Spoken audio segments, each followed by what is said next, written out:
Okay. Okay. Yeah. Yeah. I can go with that. So, what? 19 minutes? 17 minutes? I'll make this one quick. So I want to talk a little bit about what I want to be streaming and what I don't want to be streaming.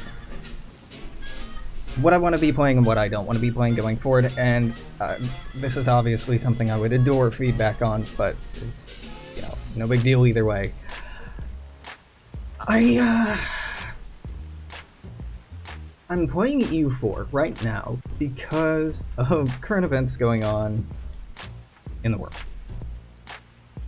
I want to look at, for myself, what Paradox and EU4 say about Iraq and Iran and the Middle East through the gameplay mechanics that they've introduced. Now, specifically, I want to take a look at, for myself, and I'm not letting this be too much of an overbearing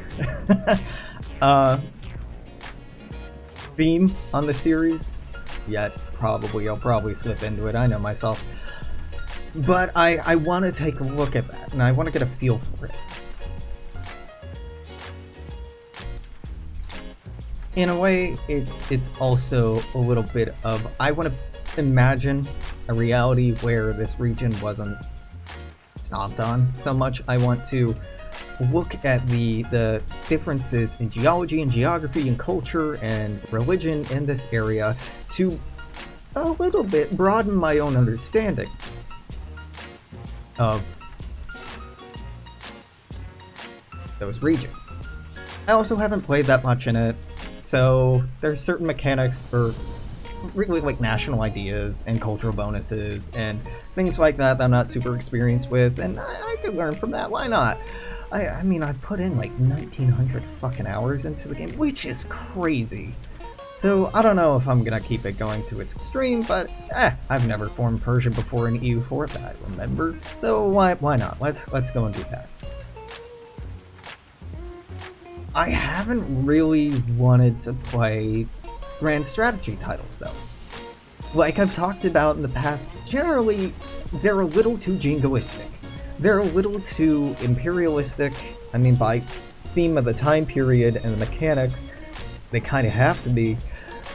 But I'm bored of that. I'm really bored of that. I'm so bored and exhausted by the, I'm gonna build up a big army and go paint the map the color of my country and culturally convert things. No, man, I want politics. I want intrigue, and I want deeper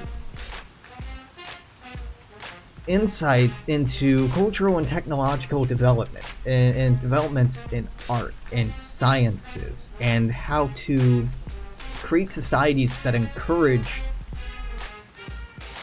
invention and innovation and humanity and the improvement of the human experience, not just the embiggening of a national border. I've always been attracted to factions and nations in strategy games that have an emphasis on cultural or technological development. Either it's just passive bonuses or active bonuses or whatever else. Those have always been my go-to. Now, unfortunately, in a lot of games, by nature of the two-dimensional reality of most games and just game mechanics, we can't dig in too much about the ideas and sentiment into what kind of nations, what kind of worlds, what kind of societies and cultures and experiences create great people. And I say great with resignation because a lot of reasons. But how do we make a society that values art and science and the improvement of the human condition as much or more so than the strength of our military? How do we transition from the exhaustively and disgustingly military industrial complex driven culture that I exist in and we exist in to something more focused on the well-being of individuals and more importantly, individuals and minorities and cultures not favored or empowered by the system that we have. I want games that can help illustrate and introduce historical precedents of cultural shift and cultural change in meaningful and instructive ways.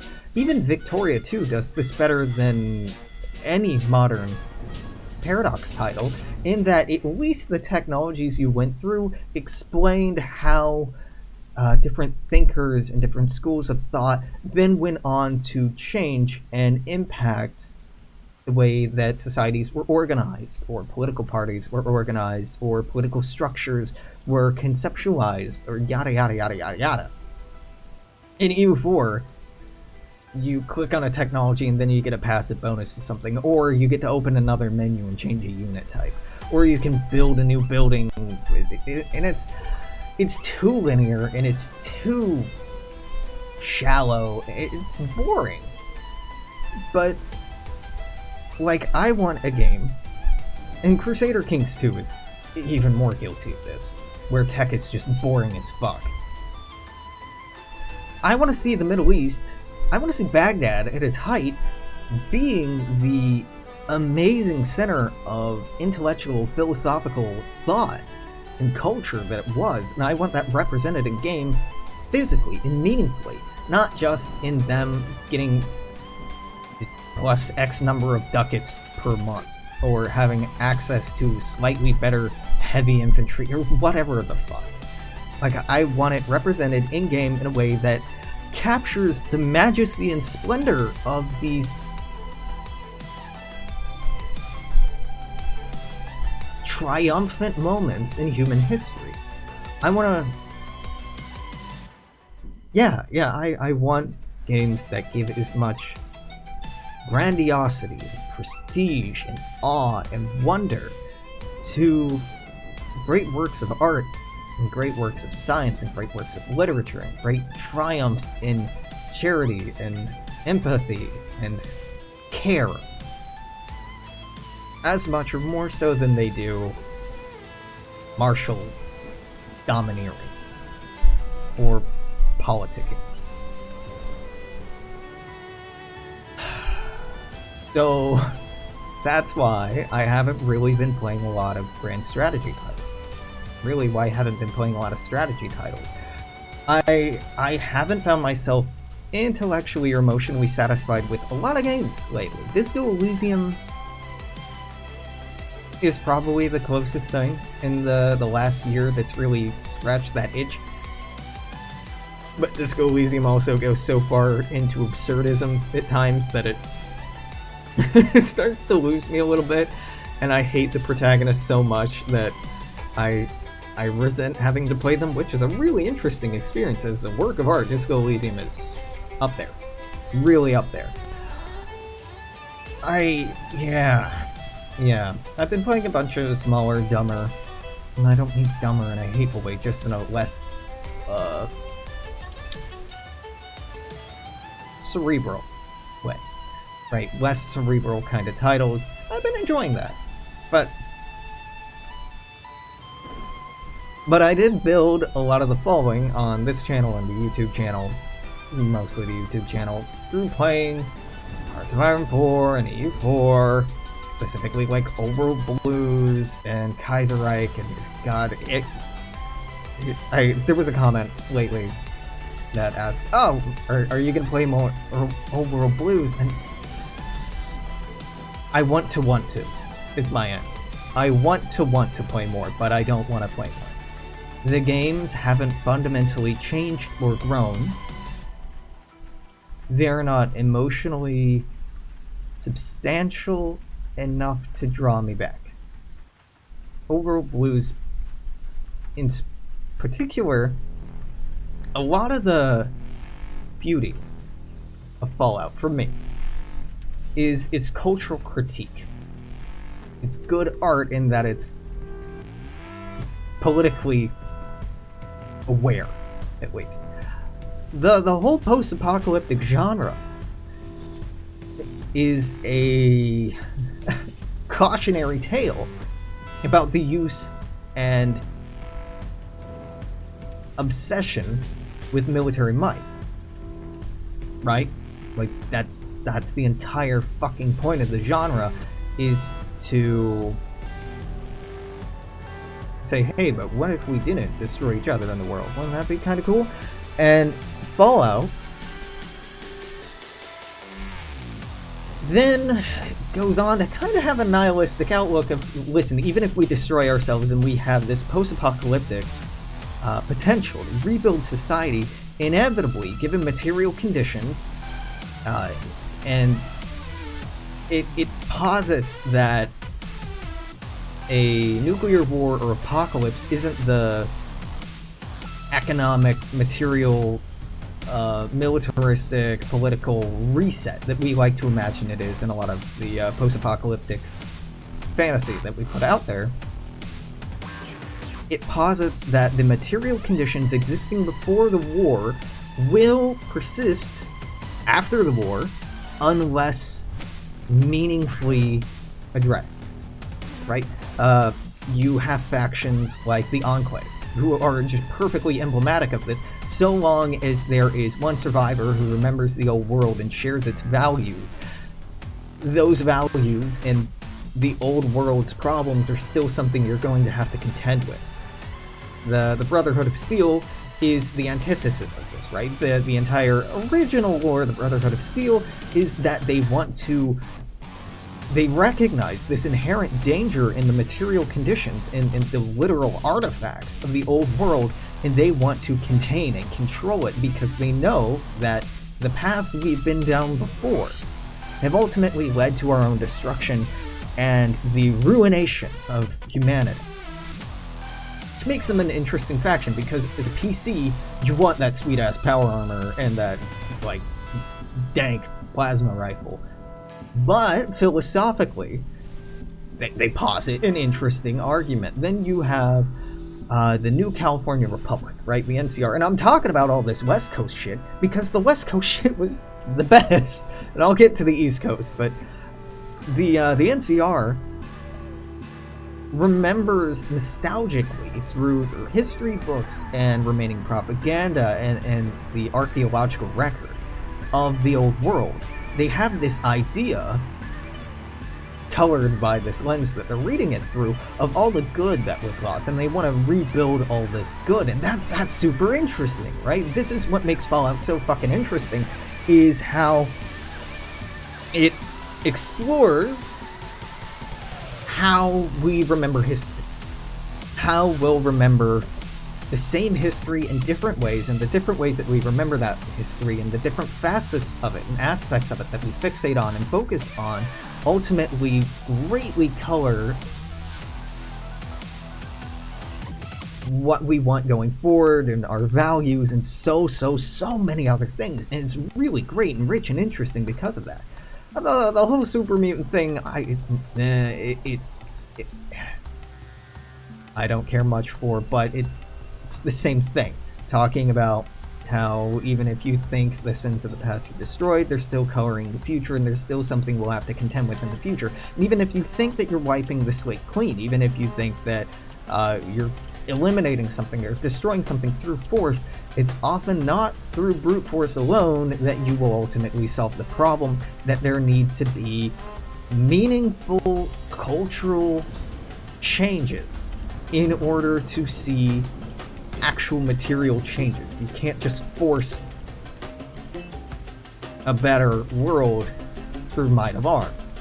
You can fucking try, but it's just gonna create different problems.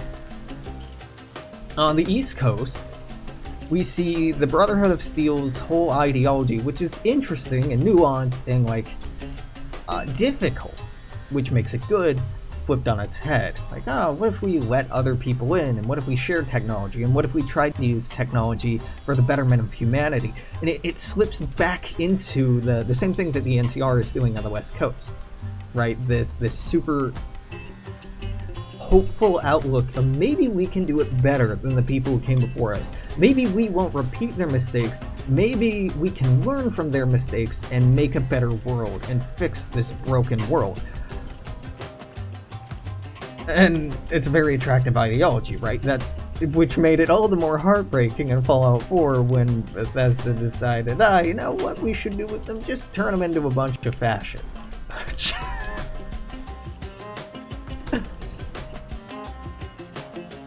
Yeah. That's what makes Fallout so good, are all of these different factions addressing the history and culture, material, and social history and culture of the past, and reading it through different lenses, and coming up with different ideologies and dreams of the future. Old World Blues doesn't fucking touch on any of that. It doesn't get into why these people want what they want, why they fight, why they organize or attack each other, why they care about each other or don't care about each other, why they cooperate or don't cooperate, or when they cooperate and when they don't cooperate. All this nuance is lost without this underlying narrative of the greater conflict being the way that we view our past and the way that that reflects on how we view our future. Like, Caesar's Legion, I absolutely fucking hate as a faction because of their narrative of how they view our future. Founded by a man who becomes convinced that this fixation on old world knowledge and technology is ultimately a corrupting force. So he goes back, and it's so great in its irony, he goes back to something even further back, being Roman culture, and the old world's rose-tinted propaganda or perception of the Romans, he then sees as being factually true. So he's like, clearly those are the people I need to be like, we need to be like. Fuck the old world, we need to be like Romans. Yeah, it's interesting. It's interesting, and it's heartbreaking in a way, because obviously the Romans were pretty fucked up. And I like it as a commentary on our own perceptions towards Greco-Roman history and our own Western sentimentality towards Greco-Roman culture, is that Caesar's Legion does fairly well accurately depict what a modern-day Greco-Roman state would look like if it shared those same cultural values, and by and large, most players of the game were put off or repelled by that, which is interesting. But all these motherfuckers still think about a Praetorian Guard or a Roman Emperor or the Colosseum with such reverence, even though they were built under, objectively, pretty inhumane conditions. This is what makes Fallout good. This is what makes Fallout fascinating. Old World Blues doesn't really contribute much to this. What Old World Blues, and I know we're getting about an hour, so I'll have to cut this in a minute. What makes it shitty, what makes it gross and saccharine and taste like fucking corn syrup to me, is all it fixates on is the sentimental, isn't it so funny how ridiculous this is part. Especially with the Mexico rework, or patch, I guess. It just became incredibly clear that the creative direction they were taking was not in this fascinating lens that the Fallout series was originally built for and narratively follows. Instead, it's just a parody of culture and honestly some pretty problematic generalizations and like some really racist shit that they just like, we're just gonna take this cultural idea and exaggerate it to an extreme, but not in a way where it's like, hey, we're exaggerating this to an extreme to make a point. We're just doing this as a mimicry of what the Fallout series does. Old World Blues, the mod for Hearts of Iron 4, it's like an AI trying to write AI. It's like a learning algorithm trying to write a story. Go play what